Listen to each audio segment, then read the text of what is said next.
공급이 끊긴 지 석 달이 지났어. 엄마가 오늘 밤을 넘길 수 있을까? 동무, 이 사람 믿어도 돼요. 영자 언니가 그렇게 말했을 때 저는 그 말을 믿었습니다. 하지만 그때는 몰랐습니다. 그 믿음이 제 가족을 어디로 이끌지. 2015년 가을, 회령 장마당. 바람이 차가워지기 시작한 날이었습니다. 저는 옥수수 자루를 펼쳐놓고 지나가는 사람들을 바라보고 있었습니다. 장마당 골목은 언제나처럼 사람들로 북적였습니다. 중국산 라면을 파는 상인, 담배를 몰래 거래하는 남자, 옷가지를 늘어놓은 아줌마들, 모두가 하루 끼니를 위해 이곳에 모여들었습니다. 저도 마찬가지였습니다. 김순이 45, 남편을 잃고 5년째 혼자 어머니와 딸을 키우고 있었습니다. 순이야, 오늘은 얼마나 팔았소? 옆자리 영자 언니가 물었습니다. 별로요. 요새 다들 돈이 없어서. 그러게. 배급도 안 나오는데 어떻게 사나?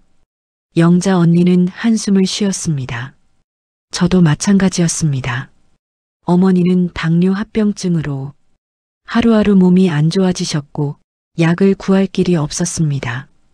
병원은 돈 없으면 문전박대였고 장마당에서 파는 중국산 약은 너무 비쌌습니다. 딸 은별이는 9살.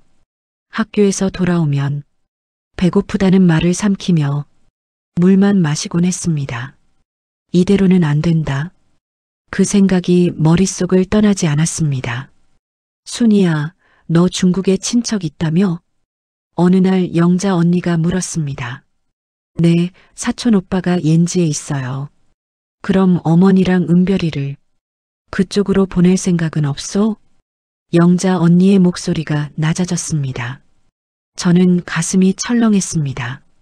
도강, 그 말은 입에 담는 것조차 위험한 것이었습니다. 언니, 그런 말 함부로. 알아. 근데 순이야, 어머니 이대로 두면 어떻게 되겠소? 은별이는? 이 추운 겨울 어떻게 나겠소? 영자 언니의 말이 가슴에 박혔습니다. 맞는 말이었습니다. 어머니는 약 없이는 이번 겨울을 넘기기 힘드셨고 은별이는 점점 말라가고 있었습니다. 언니, 그런데 어떻게? 내가 아는 사람이 있어. 브로커인데 믿을 만한 사람이야. 10년 넘게 이 일 해왔다고 하더라. 영자 언니는 주위를 살피며 작은 목소리로 말했습니다. 그 사람 이름이 박철수라고 해. 장마당에도 가끔 오는데 내가 소개해 줄까? 저는 한참을 망설였습니다. 도강은 목숨을 거는 일이었고 잡히면 가족 모두 끝장이었습니다. 하지만 동시에 이대로 있으면 어차피 끝이었습니다. 언니, 그 사람 정말 믿을 만해요? 내가 직접 본 건 아니지만 소문은 좋아. 지금까지 안전하게 보낸 사람이 많다더라. 저는 그날 밤 잠을 이룰 수 없었습니다. 어머니의 기침 소리가 방 안에 울려 퍼졌고 은별이는 배를 움켜쥔 채 잠들어 있었습니다. 내가 가면 이 애들은 어떻게 되지? 하지만 동시에 다른 생각도 들었습니다. 중국 가면 약도 구하고 은별이도 학교 보낼 수 있어. 사흘 후 영자 언니가 박철수를 데려왔습니다. 30대 후반쯤 돼 보이는 남자는 인상이 부드러웠습니다. 동무, 영자한테 들었소. 가족을 중국으로 보내고 싶다고. 철수는 낮은 목소리로 말했습니다. 네, 하지만 위험하지 않소? 위험하지. 하지만 내가 10년 넘게 이 일을 해왔소. 루트도 확실하고 국경 경비대도 다 아는 사람들이요. 철수는 자신감 있게 말했습니다. 비용은 얼마나? 가족 둘이면 중국 돈으로 5,000위안, 우리 돈으로 300만 원쯤 돼요. 저는 숨이 막혔습니다. 300만 원.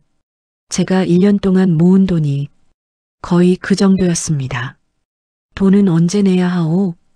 절반은 지금, 나머지는 중국 도착하면 친척한테 받으면 돼요. 철수는 친절하게 설명했습니다. 저는 망설였습니다. 하지만 어머니의 기침 소리가 귀에 맴돌았고 은별이의 앙상한 손목이 눈앞에 어른거렸습니다. 알겠소. 하겠소.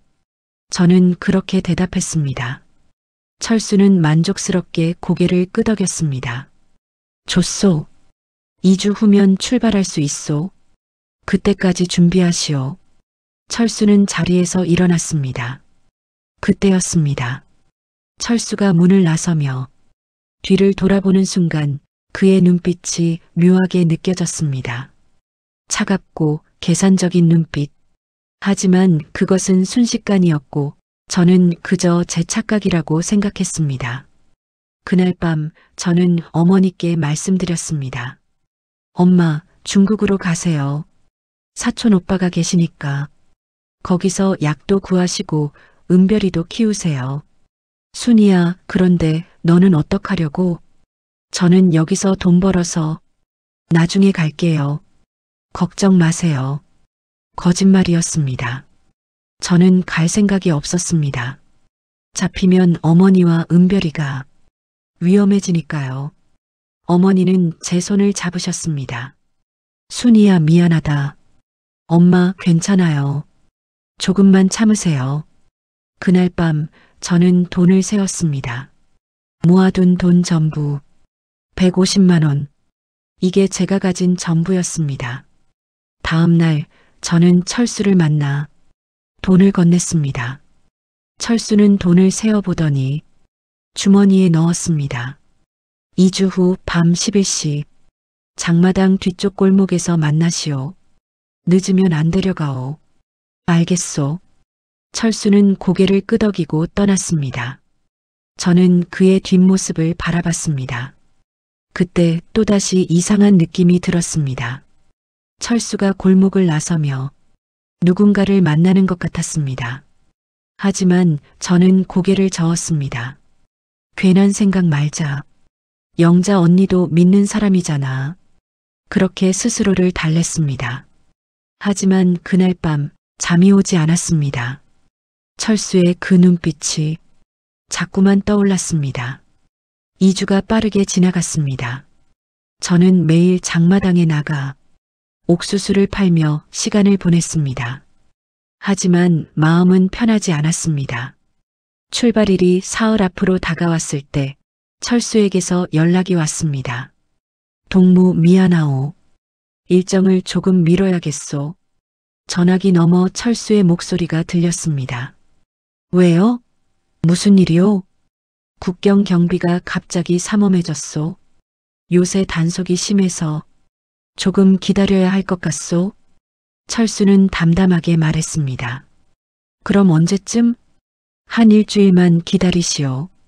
안전이 제일 중요하지 않소? 저는 불안했지만 고개를 끄덕일 수밖에 없었습니다. 알겠소. 전화를 끊고 나니 가슴이 답답했습니다. 어머니는 매일 기침을 하셨고 은별이는 출발 날만 기다리고 있었는데 엄마, 언제 가요? 중국 가면 밥 많이 먹을 수 있어요? 은별이가 물었습니다. 곧 가. 조금만 기다려. 저는 딸을 안으며 대답했습니다. 하지만 마음 한구석이 계속 불편했습니다. 왜 갑자기 일정이 미뤄진 걸까? 정말 국경 경비 때문일까? 다음 날 저는 장마당에 나갔습니다. 옥수수를 펼쳐놓고 사람들을 기다리고 있었습니다. 그때 철수가 보였습니다. 장마당 반대편 골목에서 낯선 남자와 이야기를 나누고 있었습니다. 저는 눈을 가늘게 떴습니다. 그 남자 어디서 본 것 같은데 검은 점퍼에 모자를 눌러 쓴 남자는 철수에게 무언가를 건네는 것 같았습니다. 종이 같기도 하고 돈 같기도 했습니다. 철수는 고개를 끄덕이며 주머니에 그것을 넣었습니다. 저는 자리에서 일어났습니다. 가까이 가보려고 했습니다. 하지만 철수가 고개를 들어 제 쪽을 바라봤습니다. 우리 눈이 마주쳤습니다. 철수는 잠깐 굳은 표정을 지었습니다. 그리고는 황급히 남자와 반대 방향으로 사라졌습니다. 저는 그 자리에 멈춰 섰습니다. 왜 저를 피하는 거지? 그날 저녁 영자 언니를 찾아갔습니다. 언니, 철수가 이상해요. 무슨 소리야? 일정을 갑자기 미뤘어요. 그리고 장마당에서 수상한 사람이랑 만나는 걸 봤어요. 영자 언니는 고개를 저었습니다. 순이야, 너 너무 예민한 거 아니냐? 철수는 10년 넘게 이 일 해온 사람이야. 국경 경비 삼엄한 건 사실이잖아. 하지만 언니, 괜한 걱정 말고 기다려. 철수가 알아서 할 거야. 영자 언니는 제 어깨를 토닥였습니다. 저는 더 이상 말하지 못했습니다. 하지만 불안감은 사라지지 않았습니다. 그날 밤이었습니다. 저는 은별이를 재우고 막 잠들려는 참이었습니다. 그때 밖에서 소리가 들렸습니다. 나와, 다 나와. 거친 고함 소리. 저는 벌떡 일어나 창문으로 바깥을 내다봤습니다. 이웃집 앞에 보이부 차량이 서 있었습니다. 몇 명의 남자들이 이웃집 문을 두드리고 있었습니다. 도강 씨도 혐의다. 다 나와서 조사받아. 저는 숨이 멎는 것 같았습니다. 이웃집 리수남 씨, 장마당에서 생선 장사를 하는 사람이었습니다. 그도 중국으로 가족을 보내려 했다는 소문을 들은 적이 있었습니다. 문이 열리고 리수남 씨 가족이 끌려 나왔습니다. 아내와 어린 아들까지. 저희는 아무것도 안 했습니다. 오해입니다. 리수남 씨가 소리쳤지만 보이부 요원들은 들은 척도 하지 않았습니다. 보이부로 가서 조사받을 거다. 저항하지 마. 그들은 차에 실려갔습니다. 저는 창문에서 물러나 벽에 등을 기댔습니다. 온몸이 떨렸습니다. 도강 씨도 혐의. 만약 저도 걸리면 어떡하지? 어머니와 은별이는? 그때 어머니가 방에서 나오셨습니다. 순이야, 무슨 일이냐? 아니에요, 엄마. 괜찮아요. 저는 어머니를 방으로 모셨습니다. 하지만 마음은 괜찮지 않았습니다. 다음 날 아침 장마당은 그 소문으로 떠들썩했습니다. 리수남네 끌려갔다더라. 도강 브로커한테 돈 줬다가 걸렸대.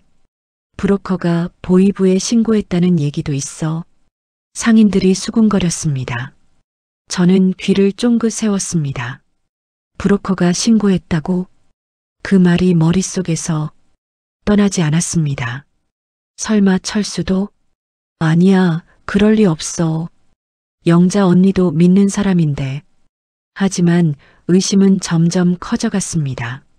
그날 오후 저는 철수에게 전화를 걸었습니다. 동무 언제쯤 출발할 수 있소? 아, 순이 동무. 조금만 더 기다리시오. 다음 주쯤이면 괜찮을 것 같소.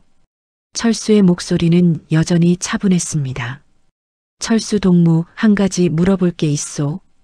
뭐요? 어제 이웃집이 보이부에 끌려갔소. 도강 씨도 혐의라던데. 잠깐 침묵이 흘렀습니다. 그래요? 안 됐구만. 요새 단속이 심해서 그래요. 그러니까 우리는 더 조심해야 하오. 철수는 담담하게 대답했습니다. 너무 담담했습니다.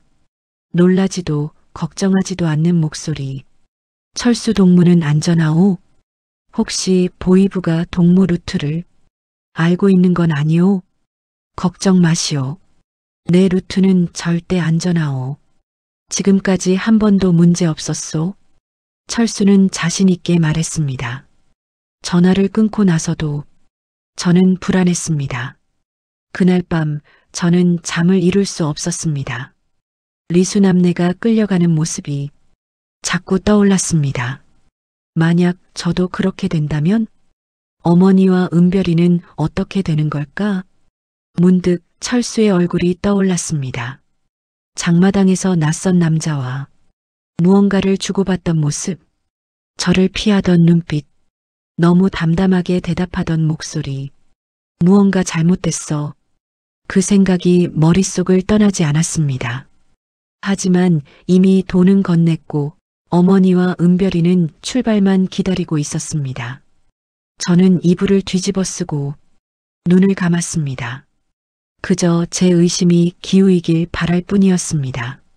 리수남네가 끌려간 후 장마당 분위기가 달라졌습니다. 사람들은 서로를 의심하는 눈으로 봤고 도강 이야기는 아예 입에 담지 않았습니다. 저도 마찬가지였습니다. 철수에게 전화하는 것조차 조심스러웠습니다. 순이야, 너 요새 왜 그러냐? 얼굴이 안 좋아 보이는데. 영자 언니가 물었습니다. 언니, 저 불안해요. 철수가 이상해요. 또 그 소리냐? 순이야, 너 너무 예민한 거 아니냐? 영자 언니는 한숨을 쉬었습니다. 리수남네도 브로커한테 당한 거 아니에요? 보이부에 신고당했다는 소문이. 그건 리수남이 조심성이 없어서 그래. 입이 가벼웠잖아. 철수는 그런 사람 아니야. 영자 언니는 단호하게 말했습니다. 하지만 언니, 저 장마당에서 봤어요. 철수가 수상한 사람이랑. 순이야, 그만해. 사람 의심하지 마. 철수는 10년 넘게 이 일 해온 사람이야. 괜한 소리 하지 말라고. 영자 언니의 목소리가 차갑게 식었습니다. 저는 더 이상 말할 수 없었습니다. 아무도 제 말을 믿지 않았습니다. 집에 돌아와서도 마찬가지였습니다. 순이야, 언제 출발하는 거냐? 엄마는 이제 더 기다리기 힘들구나. 어머니가 말씀하셨습니다. 곧이요, 엄마. 조금만 더 기다리세요. 순이야, 혹시 무슨 문제라도 있냐? 어머니는 제 얼굴을 들여다봤습니다. 아니에요. 아무 문제 없어요. 저는 고개를 저었습니다. 어머니께 걱정 끼치고 싶지 않았습니다.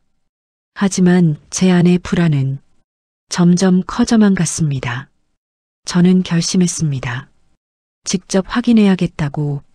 철수가 정말 믿을 만한 사람인지 아니면 제 의심이 맞는 건지. 다음 날 저녁 저는 철수를 뒤쫓기로 했습니다. 장마당에서 철수가 나타나길 기다렸습니다. 해가 지고 어둠이 깔리기 시작할 무렵 철수가 보였습니다. 그는 주위를 살피며 장마당을 빠져나갔습니다. 저는 멀찍이 떨어져서 따라갔습니다. 철수는 골목을 몇 개 지나 한적한 곳으로 향했습니다. 보이부 건물이 보이는 곳. 저는 숨을 죽였습니다. 철수는 골목 모퉁이에 멈춰 섰습니다. 누군가를 기다리는 것 같았습니다. 잠시 후 한 남자가 나타났습니다. 장마당에서 봤던 그 남자. 검은 점퍼에 모자를 쓴 남자. 두 사람은 낮은 목소리로 무언가를 이야기했습니다. 저는 더 가까이 다가가려 했습니다.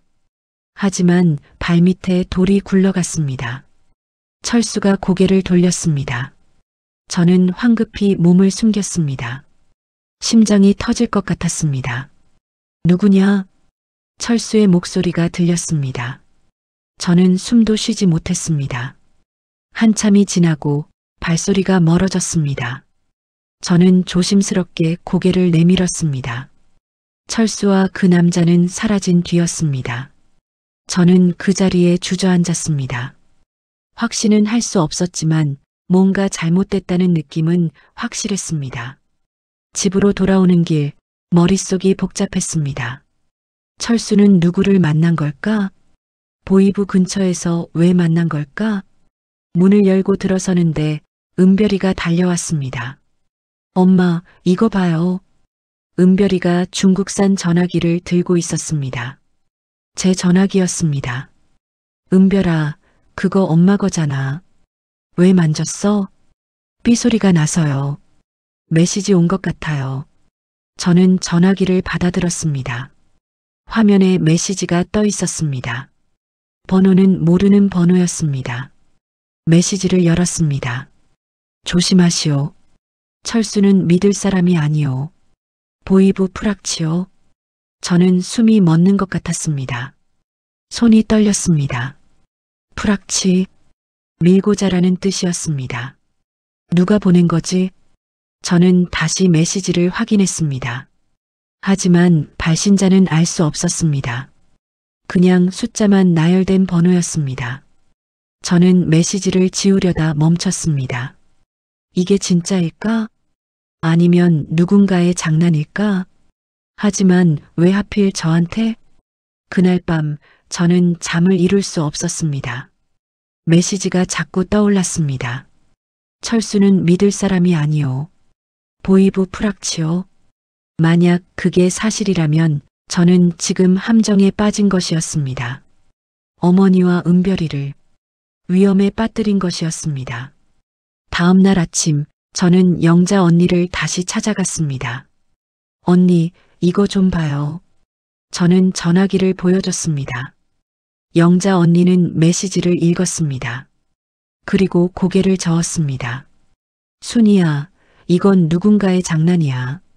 철수를 시기하는 다른 브로커가 보낸 거겠지. 하지만 언니, 순이야, 정신 차려. 내가 너무 불안해서 이상한 것만 보이는 거야. 철수는 그런 사람 아니야. 영자 언니는 단호했습니다. 저는 아무 말도 할 수 없었습니다. 아무도 제 말을 믿지 않았습니다. 저는 완전히 고립됐습니다. 그날 오후 저는 혼자 생각에 잠겼습니다. 어떻게 해야 하지? 철수를 믿어야 할까? 아니면 메시지를 믿어야 할까? 그때 전화가 울렸습니다. 철수였습니다. 순이 동무, 좋은 소식이요. 내일 밤 출발할 수 있소. 내일이요? 그렇소. 루트가 확보됐소. 내일 밤 11시 장마당 뒤쪽 골목. 늦지 마시오. 철수의 목소리는 차분했습니다. 하지만 저는 온몸이 얼어붙었습니다. 내일, 결정의 순간이 왔습니다. 알겠소. 저는 그렇게 대답했습니다. 전화를 끊고 나서 저는 중국산 전화기를 꽉 쥐었습니다. 메시지가 다시 떠올랐습니다. 철수는 믿을 사람이 아니오. 저는 결정해야 했습니다. 어머니와 은별이를 보낼 것인가, 아니면 모든 걸 멈출 것인가. 그 순간이었습니다. 전화기가 다시 울렸습니다. 모르는 번호. 메시지를 보낸 그 번호였습니다. 저는 떨리는 손으로 전화를 받았습니다. 여보시오? 순이 동무요? 낯선 남자의 목소리였습니다. 나이든 목소리, 거친 목소리. 누구시오? 나는 리수남 동무 친구요. 당신한테 할 말이 있소. 리수남. 보이부에 끌려간 그 이웃. 무슨 말씀이요? 만나야 하오. 당신 가족이 위험하오. 내일 아침 장마당 뒤 우물가. 거기서 기다리겠소. 전화가 끊어졌습니다. 저는 그 자리에 멈춰 섰습니다.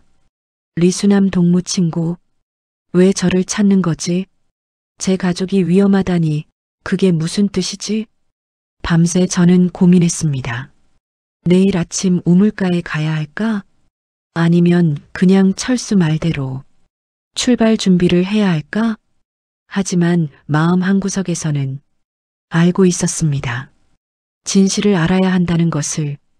다음 날 아침 일찍 저는 장마당 뒤 우물가로 향했습니다. 어머니와 은별이는 아직 자고 계셨고 거리는 조용했습니다. 우물가에 도착하니 한 남자가 서 있었습니다. 50대쯤 돼 보이는 남자, 얼굴에는 깊은 주름이 패여 있었고 눈빛은 피로해 보였습니다. 순이 동무요? 남자가 물었습니다. 네. 동무는 누구시오? 나는 최동철이요. 리수남 동무하고 같이 일했던 사람이요. 최동철. 저는 그 이름을 들어본 적이 없었습니다. 리수남 동무는 지금 어떻게 됐소? 관리소로 끌려갔소. 가족들도 다 같이. 최동철의 목소리가 떨렸습니다. 왜 저를 찾은 거요? 당신도 박철수한테 돈 줬다며? 저는 깜짝 놀랐습니다. 어떻게 그걸? 리수남도 철수한테 돈을 줬소. 저도 마찬가지였고 최동철이 주머니에서 구겨진 종이 하나를 꺼냈습니다. 이거 보시오. 종이를 펼쳐보니 브로커 철수의 메모였습니다. 거기에는 여러 사람의 이름과 금액, 날짜가 적혀 있었습니다. 리수남 마이너스 300만 원 마이너스 2015년 9월, 최동철 마이너스 250만 원 마이너스 2015년 8월, 그리고 제 이름도 보였습니다. 김순희 마이너스 150만 원 마이너스 2015년 10월. 이게 뭐요? 철수의 고객 명단이요. 우리 모두 철수한테 돈을 줬소. 가족을 중국으로 보내려고. 최동철의 목소리가 낮아졌습니다. 하지만 철수는 우리를 보이부에 팔아넘겼소. 저는 숨이 막혔습니다. 뭐라고요? 철수는 보이부 프락치오. 도강 시도자들한테서 돈을 받고 그 명단을 보이부에 넘기는 거요. 보이부는 철수한테 포상금을 주고. 최동철의 말이 가슴에 박혔습니다. 그럼 리수남 동무도. 맞소. 철수가 신고했소. 저도 곧 끌려갈 거요. 그래서 당신한테 경고하려고 왔소. 어떻게 이런 일이. 철수는 10년 동안 이 짓을 했소. 얼마나 많은 사람을 팔아넘겼는지 아무도 몰라요. 보이부는 철수를 보호하니까 저는 그 자리에 주저앉고 싶었습니다. 어머니와 은별이 제가 그들을 위험에 빠뜨린 것이었습니다. 이 종이는 어떻게 구한 거요? 철수 집에서 훔쳐왔소. 리수남이 끌려가기 전에 저한테 부탁했소. 다른 사람들도 구하라고. 최동철은 제 손에 종이를 쥐어줬습니다. 이거 가지고 도망가시오. 오늘 밤 출발하면 안 돼요. 그건 함정이요. 감사합니다, 동무. 저는 떨리는 목소리로 말했습니다. 최동철은 고개를 끄덕이고 빠르게 자리를 떠났습니다. 저는 종이를 꽉 쥐고 집으로 돌아왔습니다. 머릿속이 하얗게 비었습니다. 어떻게 해야 하지? 경찰에 신고해야 하나? 아니, 보이부가 철수를 보호하는데 누가 믿어주겠어? 집에 도착하니 어머니가 기다리고 계셨습니다. 순이야, 어디 갔었냐? 오늘 밤 출발이라며? 엄마, 저는 말을 잇지 못했습니다. 어떻게 말씀드려야 할지. 그때 문을 두드리는 소리가 들렸습니다. 김순희 동무집이요? 저는 문을 열었습니다. 인민반장 리태식이 서 있었습니다.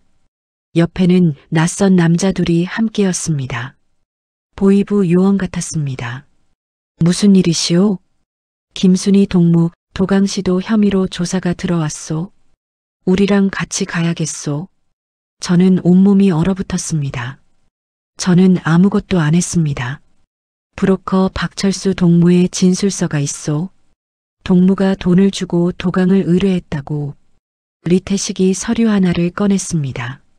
거기에는 철수의 서명이 찍혀 있었고 제 이름과 금액이 적혀 있었습니다. 이건 거짓말입니다. 철수가 저를 속인 거예요. 그건 조사받으면서 밝혀질 거요. 지금은 따라오시오. 보이부 요원이 제 팔을 잡았습니다. 엄마, 순이야. 어머니가 달려오셨습니다. 은별이도 울면서 저를 붙잡았습니다. 엄마 어디 가요? 엄마, 은별아, 괜찮아. 엄마 금방 올게. 저는 딸을 안아줬습니다. 하지만 금방 올 수 있을지 저도 알 수 없었습니다. 보이부 차량에 실려 어딘가로 끌려갔습니다. 회색 건물, 보이부 청사, 조사실로 끌려갔습니다. 차가운 의자에 앉혀지고 앞에는 보이부 요원이 앉았습니다. 김순희, 나이 45, 장마당 옥수수 장사꾼. 2015년 10월 브로커 박철수에게 150만 원을 주고 어머니와 딸의 도강을 의뢰했다. 맞소? 아니요. 저는 브로커 박철수가 직접 진술했소. 동무가 먼저 도강을 제안했다고. 거짓말입니다. 철수가 저를 속인 겁니다. 저는 소리쳤습니다. 하지만 보이부 요원은 표정 하나 바꾸지 않았습니다. 증거가 있소? 철수 동무는 우리 공화국에 협조하는 애국자요. 동무 같은 반역자를 잡아내는 사람이요. 저는 말문이 막혔습니다. 증거, 최동철이 준 종이. 하지만 그걸 꺼내는 순간 최동철도 위험해질 것이었습니다. 저는 정말 아무것도. 잘 생각해 보시오.